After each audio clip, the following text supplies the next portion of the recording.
Later with Jools, Holland, and a lot of familiar names, familiar faces pop up, and you watch them play, and then you're kind of slightly drifting off because it's 1:45 in the morning.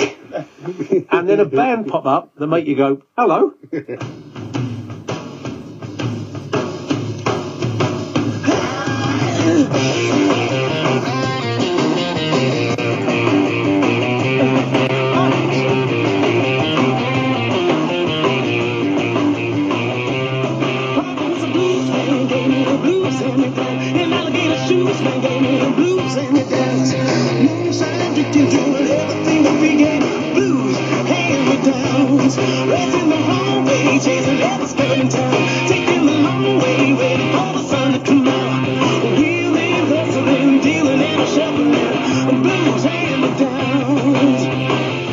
And that's Blues Hand-Me-Down by Vintage Trouble.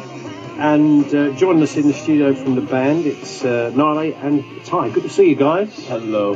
That's great. I just shot you out of your couch. See, you like that, don't you? Good, yeah. I knew you would. And it was. I mean, the show's been good for a lot of bands over the years, but that must have been. It was a great performance. You did Nancy Lee as well on the night. We're here. That's the new single. We'll hear that later on. But yes. But it must have been great for you, that show. I mean, it was pretty amazing. I mean, first of all, you're in this room and you walk in. We walked in for sound check and Katie Lang is singing. So like, you have all your heroes there, and then just that place. It's run like clockwork. I don't know, maybe because it's been on for so many years. You walk in and all you have to do is your thing. There's no stress involved at all because you feel like everyone that's there and doing their job knows exactly what they're doing. And, the lighting and the set, like they make you feel like the superstar you've dreamt of your entire life. So then you're like, well, everybody else has their stuff together. I better get my stuff together too. Yeah. Did you feel like to curse on this show? It's no. Weird. see how I went for that stuff? My body kicked right in. I was so impressed with it. Yeah. Because you had let a few go in the pre-chat. Yeah, you got it out of your system. You got it out of your system. Stuff. It's only 10 to 3 in the afternoon. Well, yeah, stuff was good. Good recovery. I know. Yeah. Right after that S, I was able to change it. It was excellent work. So, Nalle, did you kind of feel that when you did it? You thought, oh, that was good. Did it feel good when you done the show? Yeah, it felt quite amazing. It was definitely an honor too. We heard so much about the show, and to get a chance to be on there was definitely something else. And we, the response afterwards was just on our Facebook and Twitter. It just kind of went crazy. So it was. And you've got an incredible following now. You were saying, because you've worked a lot. You've been over here a long time, and you've been working in the UK and doing lots and lots of live stuff. And you've built up a massive following, haven't you? Mm-hmm. I mean, we kind of lucked out. I think there's a thing about a zeitgeist in time and periods and places. And I guess something that happened the day that we were going to be on Jools Holland, where there was some need for something high energy and people were feeling something different in their lives, and they happened to turn on the show. So we were talking right before we started, and you were saying a similar story. Someone else told us that they were walking their dog, and their dad called them and said, get in the house and turn on Jools Holland. And that was cool. And then, it's weird because we kind of have all these dreams come true every day. And then we were on our tour bus and our manager calls us and they say, check Twitter. And literally we were driving away from Jools Holland and we were the 6th top Twitter trend worldwide. Like in the world, we were what people were talking about the 6th most. Wow. And like when moments like that happen, you're literally waiting to wake up and say like, you guys, guess what? It's crazy. We were on a Jools Holland show and then we got in the like it's almost It's not only humbling, but literally, it's almost unbelievable. I mean, as much as you've worked for things your entire life, you don't think things like that are going to happen. And then it affords you to run around the country for a long time. We've been here since February and then again in April till now, and we've done over 120 shows now. And we feel like this is our second home, almost our first now. Like, you guys own us. So how long have you been going as a band, Nalle? We're almost short of 2 years now. We've been like 19 months, right? Or something. Yeah. And how did you all get together?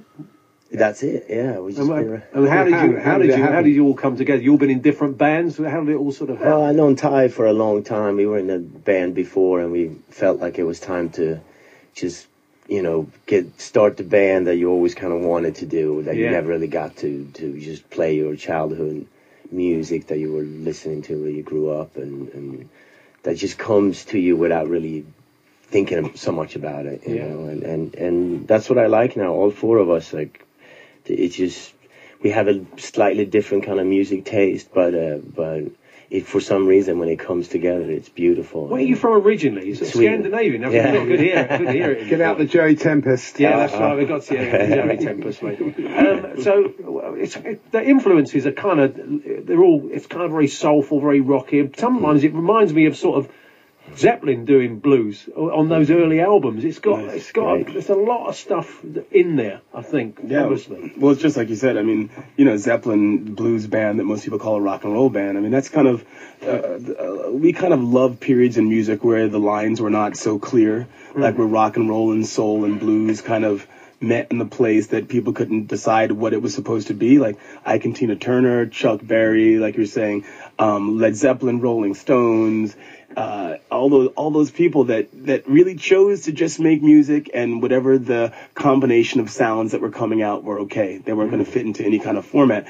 Because usually, if you're not trying to fit into a format, it allows you to be the most free, because you're not trying to do what someone else is asking you to do. So we just make music that we can imagine people would play in juke joints, and it'd be sweaty and it'd be overly sexy. I'm watching my words, don't worry. It'd be overly sexy. Under monitor. And as long as we can imagine in our minds that people are feverish when they're listening to our music, that's the kind of stuff we write nonstop. When we finish some things, we actually think that it's not sexy enough, and we just put it away in the non-sexy drawer, and it'll never make it on a record. I like the fact you've got a non-sexy drawer. Yeah, we do. It's not very much. We do. Yeah, it's a small drawer. It's a small drawer. It's a small, It's that top one. That one is like little. It hasn't got a lock. It doesn't need a lock on it. No lock, but it's got one of those potpourri packs in it. You know what I mean? Where all the sweet stuff stays. Yeah, that's right.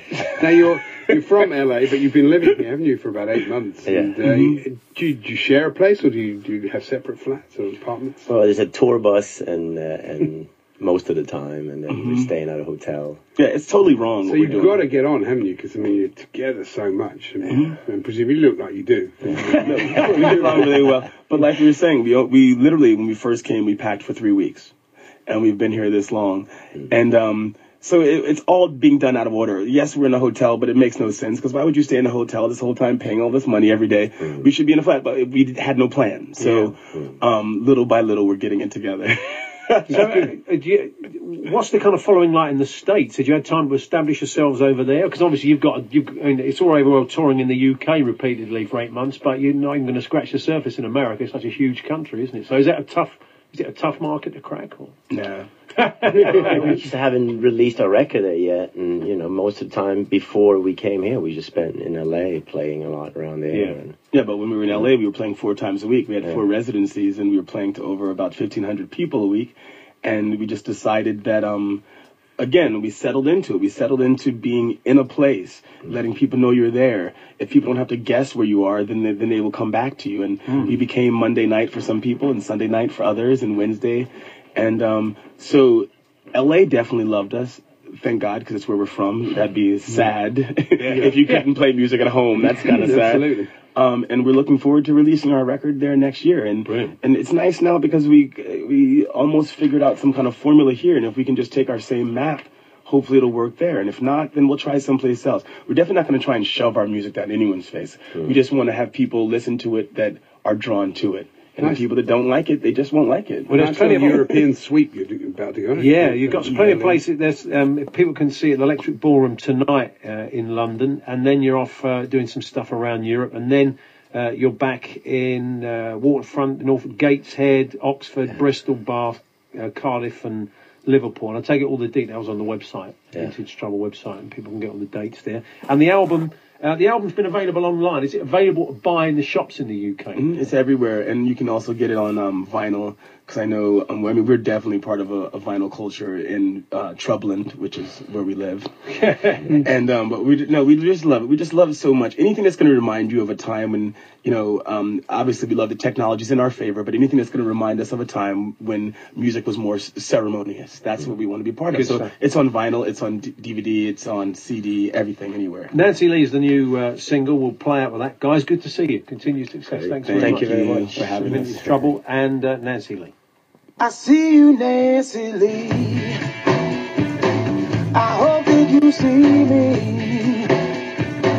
I see you, Nancy Lee. I hope that you see me.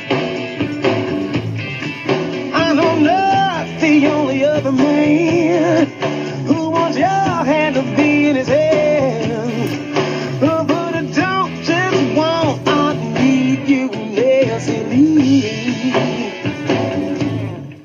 Hawksbee and Jacobs on talkSPORT with Mercedes-Benz vans. Your business could benefit from out-of-hours and while you wait servicing by Mercedes-Benz technicians. Made for the people, supporting the nation. Ah, the leaky tap. A constant reminder that you chose to believe your dodgy neighbour's best mate actually was a proper...